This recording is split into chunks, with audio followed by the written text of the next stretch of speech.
On today's video, I've got a set of irons that I've been waiting patiently for the last 3 months. Since they were leaked on some of the golf forums, this is a brand that I admire so much because they offer not only incredible quality, but the value that they offer is second to none, at least in this category of clubs.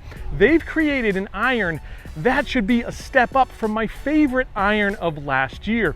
And if you remember that, it was the Wilson Dynapower. For a game improvement club, that's as good as it gets. Well, this here in my hand is the forged model, the Wilson Dynapower Forged. Is it going to be just as long, just as forgiving, with a little better feel and control? Well, we're gonna find out here at Carrollwood Country Club. Let me show you what these clubs look like first. There is your look at the 7-iron. Oh boy, is it a beautiful looking thing. Down there, you got the power holes. That's where Wilson has been cutting out slots at the bottom of their clubs, moving weight around. They've got so much weight here towards the toe and heel. These things should be very, very forgiving. Now, if we look at the top line there, it's not as thick as the Dynapower, and it's not as thin as something like the P790, but not a lot of offset there, and nice big face. It's a handsome looking package, I've got to say. Plenty of sole width down there, and that is going to give you a little extra forgiveness, especially on those low shots or in tough turf situations. That thing is beautiful. These are touted to be a player's distance iron, so first thing we got to talk about is distance. I've got my Garmin GPS to measure our shots here, as well as some of the shot data to give you an idea of what this 5-iron can do. Big face, it looks forgiving. Let's see what happens here.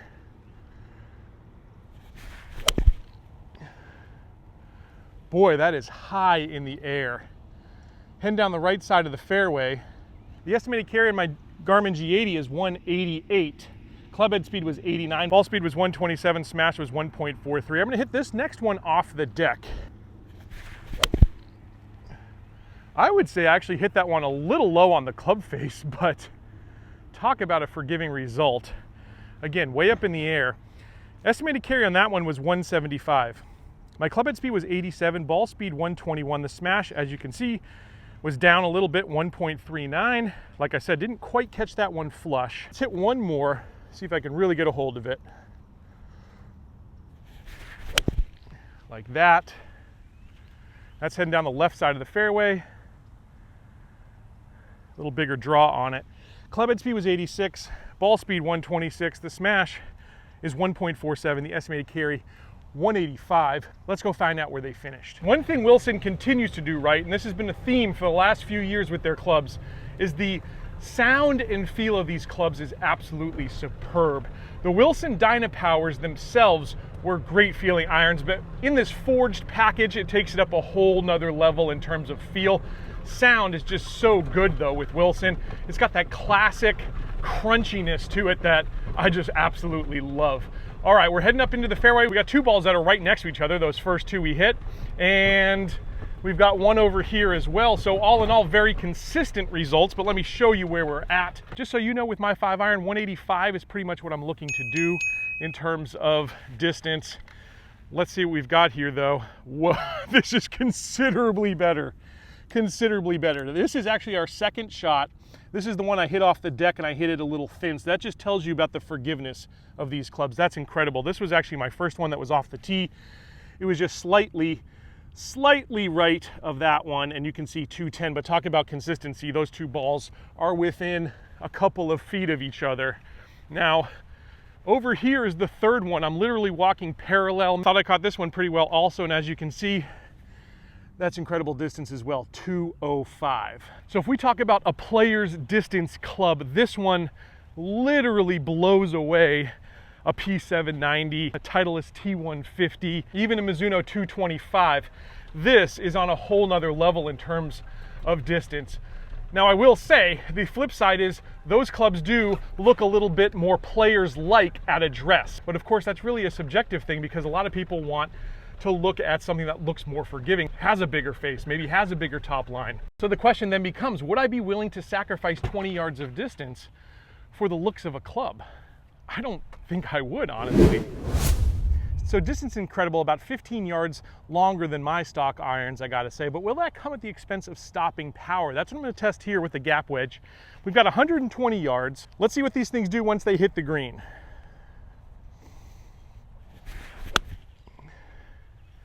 Wow, that's so high up in the air. So that descent angle is definitely going to help us. That one, it seemed to roll out just a little bit, I gotta say. Rolled a little more than I expected. Let's see the second one here. Nice compression on that shot. Again, super high. That one landed front of the green. Looked like it rolled down a little bit again there to the middle of the green potentially. We'll find out as we get up there. It should be said that we're going to lose a little bit of stopping power here today in the dew of the morning. That one looked a little bit better. That one landed middle of the green and seemed to check up nice. Let's go check those shots and we'll have a good idea of the stopping power of these Dynapower forged. In terms of direction, peak height, feel, sound, again, extremely good, extremely good. And I hit 3 for 3 greens, although that first one may have actually rolled off the back. Let's find out. Nope, it held over there. So we have 3 balls on the green. Let's see the pitch marks here because that's going to tell us a story. From what I can tell, looking at the trail here, this is actually the pitch mark of that third shot. All right, and it rolled out a pretty good way, I gotta say. At least 5 yards of rollout, 15 feet, I would say there. Might have been the second shot, actually. This was the third shot. Here's the third shot itself. Again, it rolled out a little bit. I'd say 12 feet there. Okay, and that definitely had our best spin to it. This is gonna be our first shot. Again, we got about 12 to 15 yards of rollout there.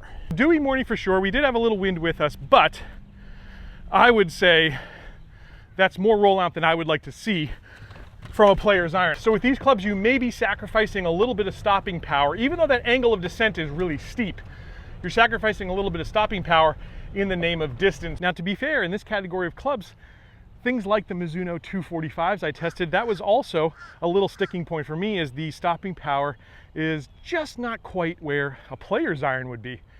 But again, decision you got to make for yourself. All right, we've got 166 yards. I do think I can get there with a 9-iron, but we're going to find out. Pin right basically in the middle of this green. Oh, I caught that completely flush. It sounds so good when you do. That is so high, I actually lost the ball in the air. I'm fairly certain we're on the green because the Garmin's telling me 164 was the carry there. Club head speed was 81, ball speed was 109. Oh man, hit that a little low on the club face, not as good as that first strike. Again, lost it in the sun. It looked good by eye coming off the face. Club head speed was 80, ball speed 108. Smash was 1.34, just like the other shot, and estimated carry was 162 again. I'm walking up to this green from the side and look at where they landed, right next to each other. That's incredible. Now these had a little bit better stopping power, and that's nice to see too.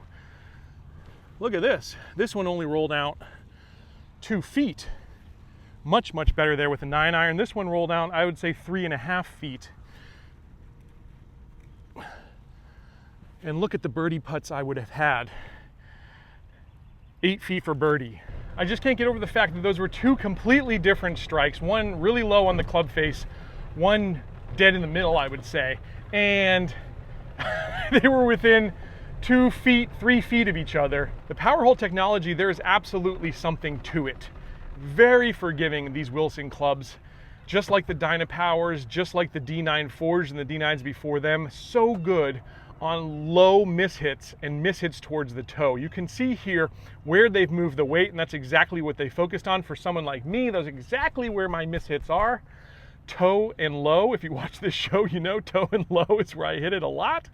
And these clubs forgive a multitude of sins, and that was so much better in terms of spin. So really starting to impress me here with the Dynapower Forged. I got another test here for these clubs though. We're gonna look at workability. Can I move these balls left and right? That's what a player needs.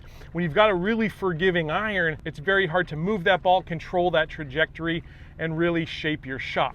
I've got the ball set up here at 185. I'm gonna see if I can hit some fade shots here. That goes against my normal draw that I generally hit, as you've seen. I'm gonna see if I can work it left to right, see how workable these clubs are. Probably a terrible hole to do this on too, because I have water on my right, bunker on my left. It's really tight. But we'll also be testing control, I guess. Good thing we've got a good ball sponsor in Legato, in case any of these do go in the water. That one had a little bit of movement to it though. It's just a tad short of the green, but we certainly got some left-right swing. That was actually surprising to see. Shot 2 here. Yes. Nice, tight little fade there. And that one landed right next to the other ball. I'd say they're going about 175 from what I can see. Let me try this one more time. I'm gonna try to hit it just a little higher this time with that fade.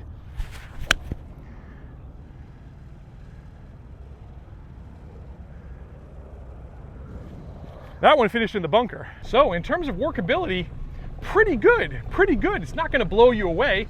I don't think it's gonna be as good as a cavity back iron, but that's why Wilson's staff created the cavity back player's iron. So I think these clubs actually have a great balance of the forgiveness, which is extreme, and the workability, which is ample. One last thing I wanna test here is how do these clubs do out of the rough? Now, clubs that are a little bit thicker sole like these guys, sometimes they get a little hung up, maybe they turn over. Let's find out what they do though. Now, to be fair, the rough is not super high today, but I'm giving myself as bad of a lie as I can find.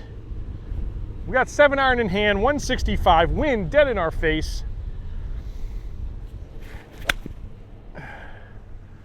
Did seem to get hung up just a little bit, and I pushed that one right. Let's try it again. Again, trying to find a bad lie with a lot of turf behind the ball. Shot 2. That was better. That actually carried to the green. Little lower trajectory though, for sure. Third shot.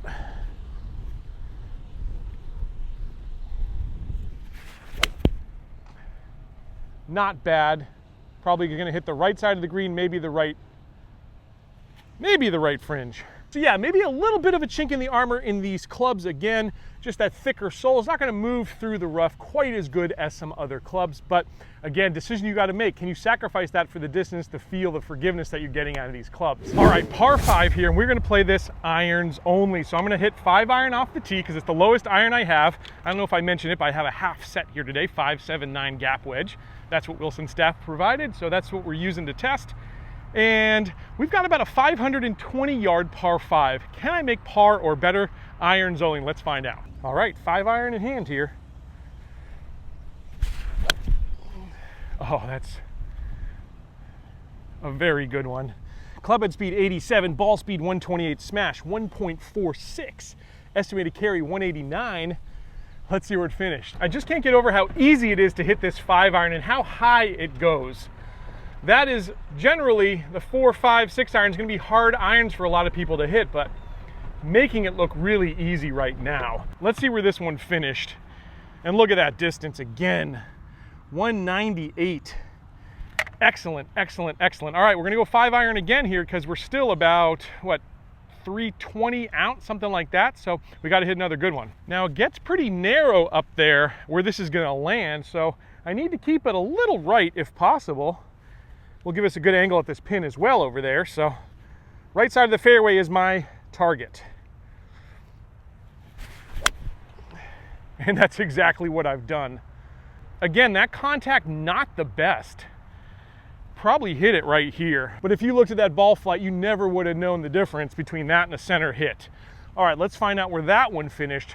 We're gonna probably have either 9 iron or gap wedge in hand. Hopefully we're not between clubs because that's what I've got. And we're in very good position on a par 5, irons only, and 5 iron off the tee. That's pretty exciting. As you can see, it's really narrow. Right here where I'm standing is only about 20 yards wide. I've got 122, which means gap wedge here should be perfect, really. Little leaf behind the ball there. Flag is kind of front left. There is no real bunker problems where that pin is, thankfully.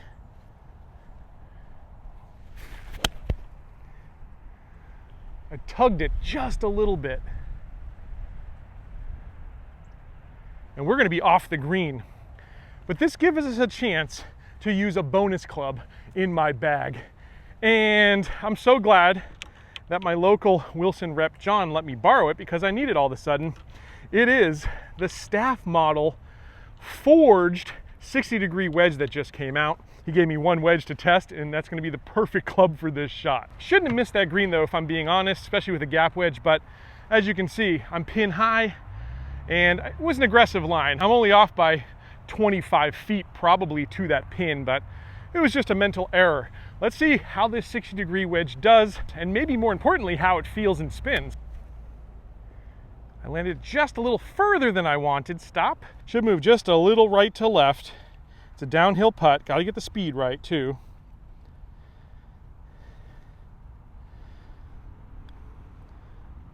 Yes! Well, there you go. Irons only, Wilson Staff, Dynapower forged. We had a par on a par 5.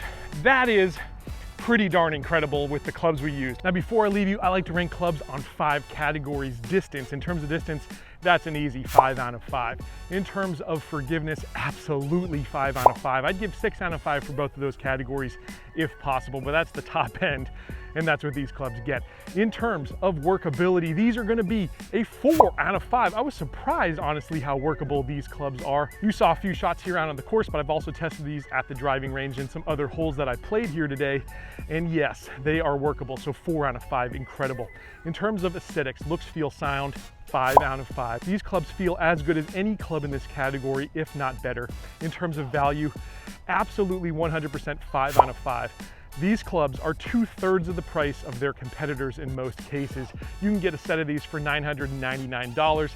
For a player's distance iron of this caliber, that's as good as it gets. Now here's our score, and it's an absolute monster. You know that I test a lot of golf clubs out here, and I have no brand affiliation whatsoever. These are up there with the best I've ever tried. So excited for what I saw here today. I can't wait to continue to test these clubs because I've got a couple of other sets that you're probably going to be interested in, including the Staff model cavity backs and the sweet, fully forged Wilson Staff blades. It's going to be a fun spring. Make sure that you're subscribed here to Let's Play Thru, and I'll catch you back here hopefully real soon on another episode of Let's Play Thru.